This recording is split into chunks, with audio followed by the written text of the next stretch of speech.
Health news and views کی head lines ملاحظہ فرمائیں۔ Pakistan medical and dental council کے فارغ ملازمین کے واجبات کی ادائیگی میں مافیا آڑے آ گئی۔ NICVD کے خلاف قانون انتظامی سربراہ ڈاکٹر ندیم قمر بے گھر ہو گئے۔ وفاقی دارالحکومت کا محکمہ صحت بدعنوانیوں کی اماج گاہ بن گیا۔ گرینڈ ہیلتھ الائنس کے مرکزی رہنما اندرون سندھ کے طوفانی دورے پر، ٹوکن احتجاج جاری، حکومتی حلقوں میں کھلبلی۔ وزیر صحت سندھ کے بعد وزیر اعظم بھی عالمی ادارے صحت کے اختیارات استعمال کرنے لگے۔ JPMC کے انتظامی سربراہ کی خلاف قانون تقرری، بد انتظامی اور بدعنوانیاں عروج پر۔ وفاقی وزارت صحت کے انتقامی سیاسی اقدام کے باعث پنجاب کے 31 اضلاع میں بچوں کے کرونا ویکسین سے محروم ہونے کا انکشاف۔ اب آپ آج کی ہیلتھ نیوز اینڈ ویوز کی تفصیلات ملاحظہ فرمائیں۔ Pakistan medical and dental council PMDC کی ملازمت سے عمرانی حکومت میں ملازمت سے برطرف کیے گئے ملازمین کا میڈیکل الاؤنس بھی ختم کر دیا گیا تھا۔ PDM کی موجودہ حکومت میں ان ملازمین کی بحالی کے بعد ملازمین کا میڈیکل الاؤنس بھی بحال کر دیا گیا ہے، جس کی رقم 20 کروڑ روپے سے زائد بنتی ہے۔ وفاقی حکومت کی جانب سے پاکستان میڈیکل کمیشن PMC کے ایکٹ کو ختم کر کے Pakistan medical and dental council کی بحالی کی سمری صدر مملکت کی جانب سے منظوری کے باوجود پیپلز پارٹی اور نون لیگ کے بعض تحفظات کے باوجود نوٹیفیکیشن جاری نہیں ہو سکا، جس کے بعد وفاقی وزیر صحت PMDC کے مالک کل بن جائیں گے۔ لیکن ان کے اس اختیار سے قبل ہی وفاقی وزارت صحت کا عملہ میڈیکل الاؤنس کی ادائیگی پر وفاقی وزیر صحت کے نام پر ایسا ہی بھتہ طلب کر رہا ہے جیسے وزارت صحت کے دیگر ماتحت اداروں میں بھتہ خوری کی باز گشت عام ہے۔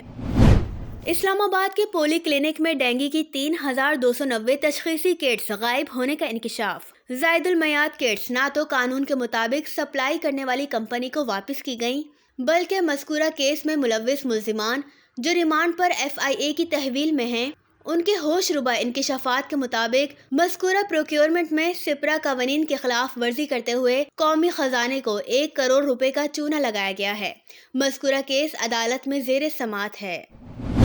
وزیر صحت سندھ کے بعد وزیر اعظم بھی عالمی ادارے صحت کے اختیارات استعمال کرنے کی دوڑ میں شامل ہو گئے۔ گزشتہ روز رواں سال 2023 کی انسداد پولیو کی قومی مہم کی افتتاحی تقریب سے خطاب کرتے ہوئے وزیر اعظم شہباز شریف نے جوشی خطابات میں نواز دور حکومت میں پاکستان سے پولیو کے خاتمے کا حیران کن دعویٰ کر ڈالا، اور یوں وزیر صحت سندھ ڈاکٹر عذرا فضل پیچہو کی طرح جب انہوں نے چند ہفتے قبل سندھ سے ہیلتھ رسک الاؤنس یہ کہہ کر ختم کر دیا کہ اب سندھ سے کورونا کا خاتمہ ہو گیا ہے، لہٰذا وزیر اعظم نے وزیر صحت سندھ کو پیچھے چھوڑتے ہوئے عالمی ادارے صحت کے اختیارات کا استعمال جس انداز سے کیا ہے، اس سے بین الاقوامی سطح پر پاکستان کے وقار کو دھچکا لگا ہے یا فائدہ، اس کا فیصلہ آپ خود کر لیں۔ کراچی میں وفاق کے ہسپتال سائنس سرکار کے زیر اثر آتے ہی بدعنوانی اور بد انتظامی کی زد میں۔ اب آپ NICVD کے بارے میں ہمارے ایڈیٹر اور معروف طبی صحافی سراج الدین امجدی سے احوال جانیے۔ جی، ڈاکٹر ندیم قمر کے بارے میں انکشاف شوکت زرداری نے کیا کہ ڈاکٹر ندیم قمر بے گھر ہو کر سندھ ہاؤس میں رہ رہے ہیں، اور جب ہم نے ڈاکٹر ندیم کے قریبی ذرائع سے اس کی تصدیق کرنا چاہی تو ذرائع نے بتایا کہ ان کی دوسری شادی تو برسوں خفیہ رہی، لیکن پہلی بیوی کی ان سے ناراضگی کی وجہ دوسری شادی نہیں بنی، بلکہ لوٹ کے مال کا مالک دوسری بیوی کو بنانے پر یہ تنازع کھڑا ہوا ہے۔ اسی ذریعے کے مطابق ان کی پہلی اہلیہ ڈیفنس ہاؤسنگ سوسائٹی میں اور دوسری اہلیہ شہید ملت روڈ پر رہائش پذیر ہے، جہاں ان کی سیکورٹی پر مامور چوکیدار NICVD کے بجائے دوسری اہلیہ کی حفاظت کرتے ہیں، اور اس تنازع کے باعث ڈاکٹر ندیم قمر گھروں کے ہوتے ہوئے بے گھر ہو کر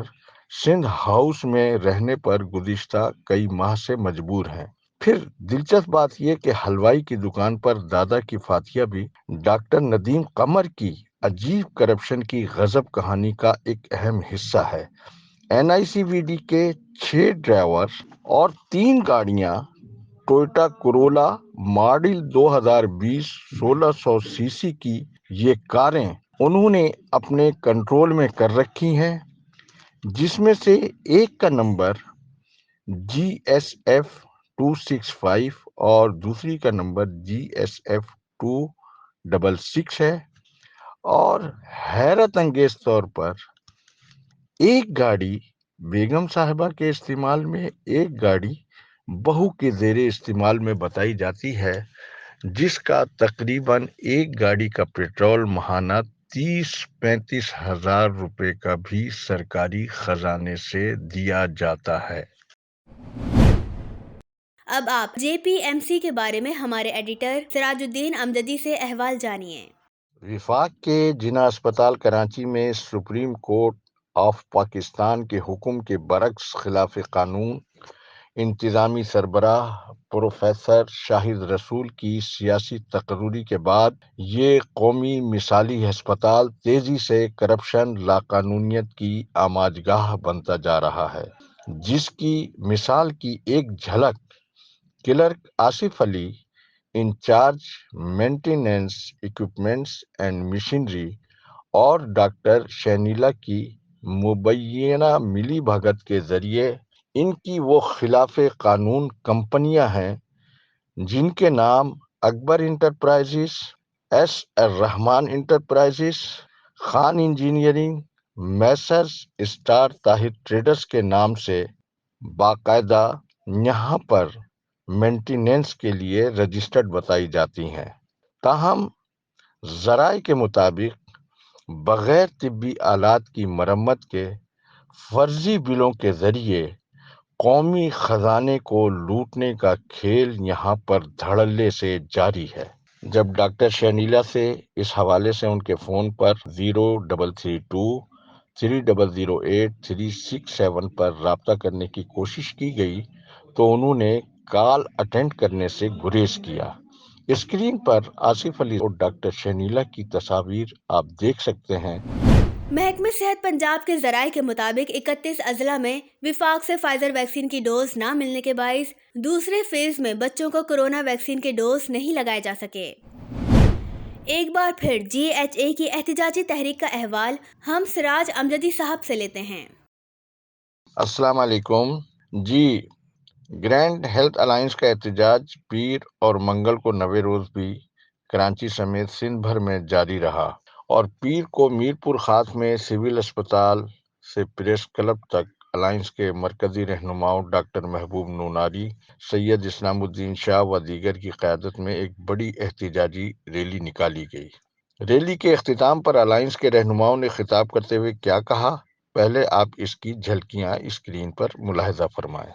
یہاں پر ہمارا 7واں دن جو ہے احتجاج پورے سندھ کا جاری و ساری ہے۔ آپ تمام کے لیے میں ہمارے جائز مطالبات ہیں، ایک تو ہے سب سے مین رسک الاؤنس ہے، اور اس کے بعد ہمارا ٹائم اسکیل جو کہ گورنمنٹ آف سندھ کیبنٹ نے منظور بھی کر لیا ہے، مگر اس کا نوٹیفائی کرنے میں وہ بلا وجہ تاخیر کر رہی ہے۔ سروس اسٹرکچر جو ہے ہمارا جو دوسرے صوبوں کو دیا جا رہا ہے، جبکہ بلاول بھٹو صاحب نے اس کا اعلان بھی کیا ہے کہ ان کے مساوی ہم کو جو ہے سروس اسٹرکچر دیا جائے گا، لیکن وہ ہمیں آخر آج تک نہیں دیا جا رہا۔ ہماری کمیٹی چیف سیکرٹری کے پاس کنسرٹ کے لیے پڑی ہوئی ہے، لیکن وہ بھی ابھی تک ہمارے اس پر عمل درآمد نہیں کر رہے۔ اگر انہوں نے ہوش کے ناخن نہیں لیے اور ہمارا پھر یہ احتجاج جو ہے بڑا مزید طویل سے طویل تر ہوتا جائے گا، اور پھر ہم آخر میں جو ہے نا کراچی پریس کلب پر جمع ہوں گے انشاءاللہ۔ کہ ہمارے اندر اپنے حقوق کی حاصلات کی جو جنگ ہے، جو ہم جنگ لڑ رہے تھے آج سے ایک ماہ پہلے، وہ آج بھی ہمارے اندر، ہمارا ضمیر آج بھی زندہ ہے، اور ہم اپنے حقوق کی جنگ لڑنا صحیح طریقے سے جانتے ہیں۔ یہ عوام کا سمندر، یہ آپ سب کی تعداد اس بات کا ثبوت ہے کہ ایک ماہ پہلے جو ہم نے وزراء کمیٹی کے جھوٹے دلاسوں پہ احتجاج ختم کیا تھا، وہ احتجاج کی آج یہاں سے شروعات ہے۔ ایک بار پھر ہم یہاں سے شروعات کریں گے۔ یہ واضح میسج دینا چاہتے ہیں کہ ہم نے اپنے حقوق سے نہ کل اپنے حقوق سے نہ کل دستبردار ہوئے تھے، نہ آج دستبردار ہوئے ہیں، نہ آگے ہوں گے۔ یہ آپ کے جو ڈاؤٹ ہے، جینا ہوگا مرنا ہوگا، یہ نظام ہے خراب، یہ نظام ہے خراب، یہ نظام ہے خراب، ایک صوبہ دو نظام، ایک صوبہ دو نظام،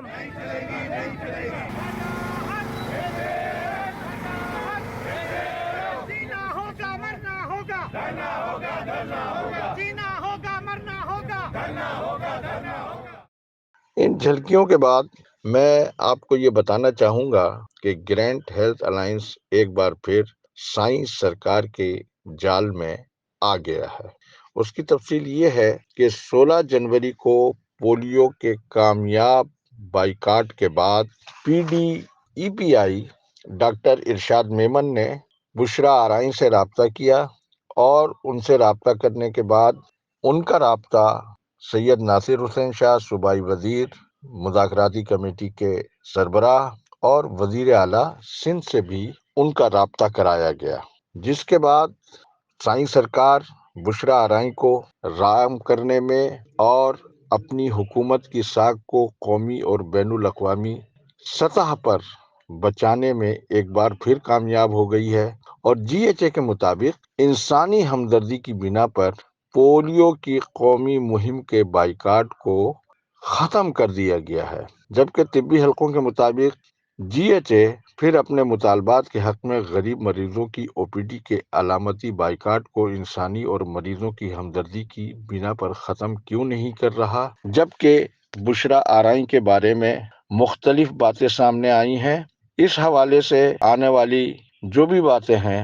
سوشل میڈیا پر وائرل ہونے والی ایک پوسٹ آپ اسکرین پر ملاحظہ کر لیں، جس میں یہ الزام لگایا گیا ہے کہ انہوں نے 6 ہیلتھ ورکر کے آرڈر وزیر اعلیٰ سندھ سے براہ راست لے کر اس مہم میں شامل لوگوں کا معاشی قتل کے اوپر انہوں نے